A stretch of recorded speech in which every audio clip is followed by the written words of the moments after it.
Hello and welcome to Feast One's Eyes on Watches.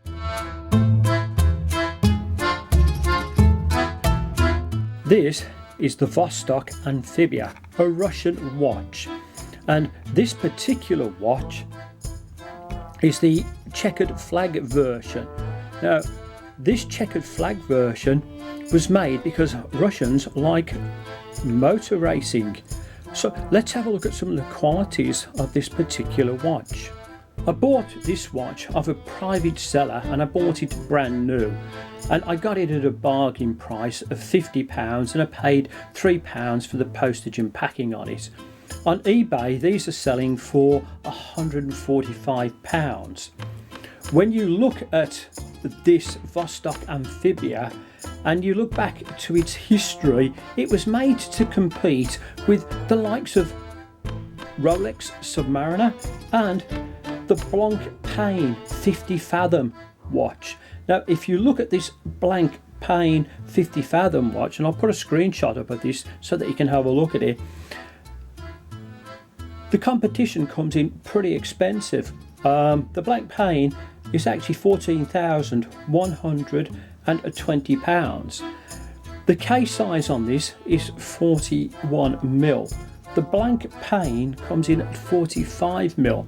So I think this Vostok Amphibia is quite a bargain. The Vostok Amphibia was created by Mikhail Novikov and Vera Belova in 1967.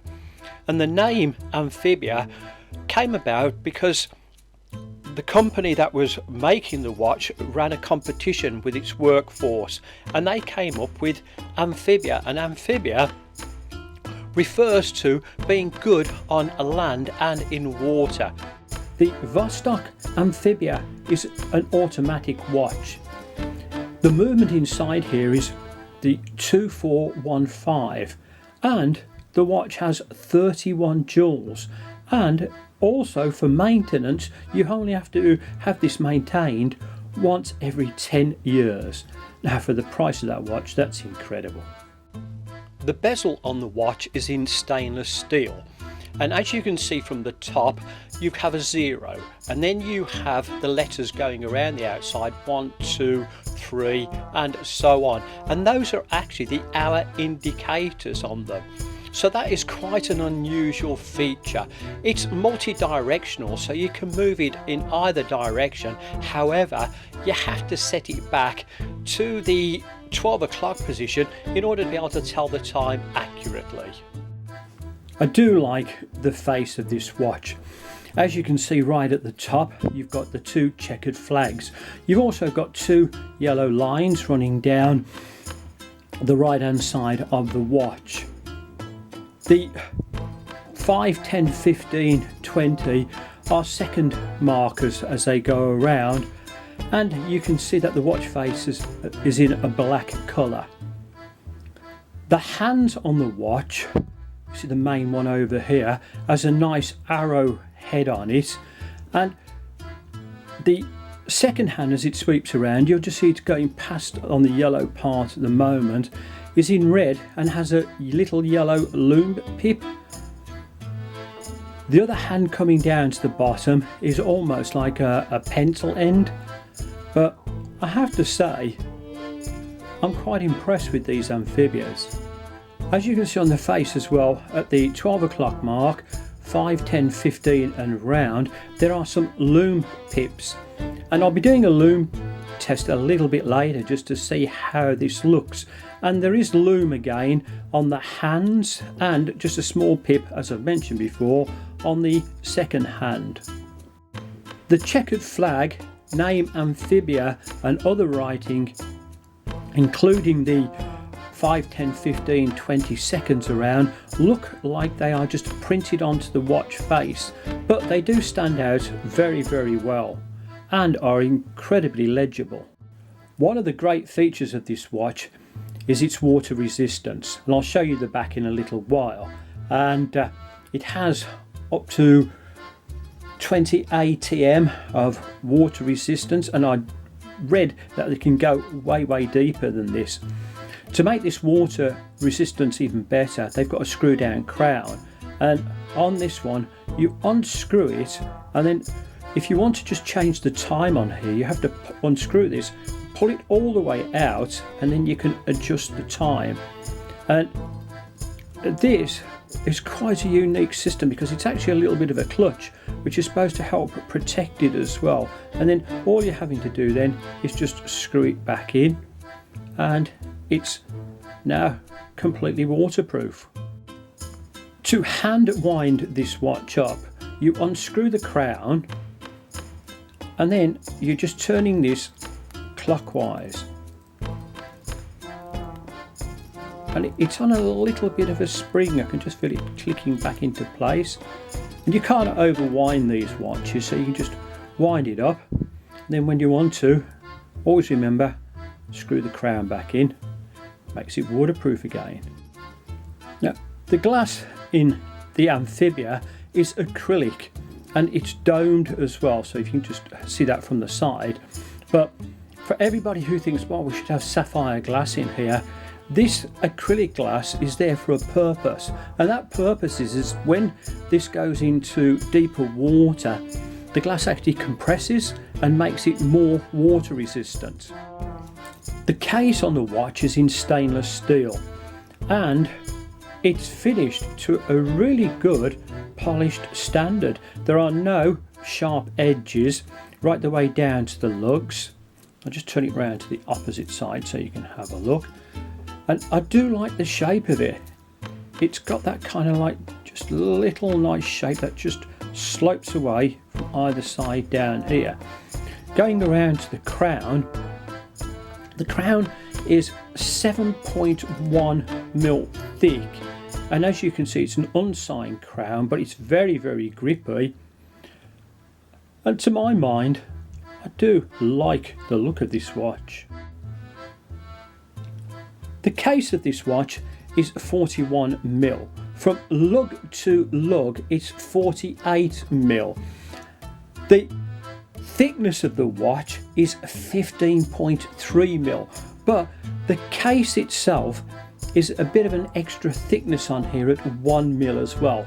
And when you look at the thickness of the watch, you also have to take into account the acrylic glass, and this is a bit of a dome on the top. The lume on this watch is just absolutely amazing for its price.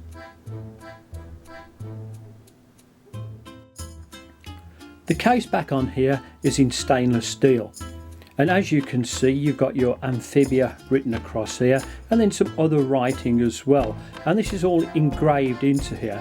It's brushed on the outside and then lightly brushed but smooth on the outside. And this is the part that is quite unique with this watch, is because to take this off, there's a very interesting seal on the inside, and this is what gives it its unique water resistance. And underwater pressure, what happens with the gasket inside here, which is made of rubber, it presses down, or the water pressure presses down on this and makes it even more water resistant. If you wanted to change the bracelet for a strap, the picture on the screen now shows you one of the Vostok Amphibias with a NATO strap, and I do like this because the strap in black and yellow matches the face of the watch perfectly. It's again another nice option. The actual bracelet on this watch is in stainless steel, and as you can see, there are no solid end links. At the top here it's 22 mil, and there is no taper. It just goes all the way around to 22 mil. If you have a look at this, it's brush finished on the outside and polished just down the center, and the quality of this is very, very good for the price of the watch. And it's just got a deployment buckle down on here. Just open this up to the other side so you can see it, and again all nicely polished. Now there is no micro adjustment on this watch, and you'll also see that there are push pins, and I've taken out 4 of these links to fit my 7¼ inch wrist, and I have to say changing the links on here was pretty easy. I just put the Vostok Amphibia onto my wrist, and I have to say it does look very good. It's one of these watches that is quite eye-catching. I do like the yellow stripes on the face of the watch. I think it just stands out that little bit more. And the bracelet, although it's 22mm and it is quite a chunky one, it does look quite nice, and it doesn't feel too heavy on the wrist either. Will the Vostok Amphibia fit under the cuff? Well, you have to bear in mind that the thickness of the watch is over 15mm, but it doesn't snag, and I have to say it does look nice. So that is a definite pass. Does the Vostok fit under the cuff with a cufflink? I've chosen some yellow ones because I think it'll look quite nice with this. If you have a look, it fits well, and again there are no snags, and it's quite nice with this deployment buckle on here because it's not too thick, so it fits extremely well. Looks very smart, so I have to give that a pass. What can you wear with the Vostok Amphibia Chequered Flag? Well, my first choice is to go smart, and with a dark suit, a yellow polka dot tie and a handkerchief in the breast pocket would look absolutely stunning. The next photo is a dark shirt and short sleeves, and I think the watch would look exceptionally good with that. And the final photograph is a white shirt that's just been piped on the edges in black, and I think the watch would look exceptional again. And don't forget, you could wear shorts, t-shirt with this, and I think the watch would just look stunning anywhere. To sum up my review of the Vostok Amphibia with its checkered flag, I really think I got a bargain at £50 for this. If you can pick up one for the same price or similar price, then I don't think you're going to be disappointed with the watch. Even if you had to spend £145 on this particular watch, I would say you're still getting an exceptionally good watch, and one that will last a long while. So can I recommend these? Well, personally, I really like this watch, so yes, I would recommend it. Thank you so much for watching this review. Please remember that I'll be doing lots of other reviews of other interesting watches in the near future. Thank you and goodbye. Thank you for watching this review. Please like and subscribe.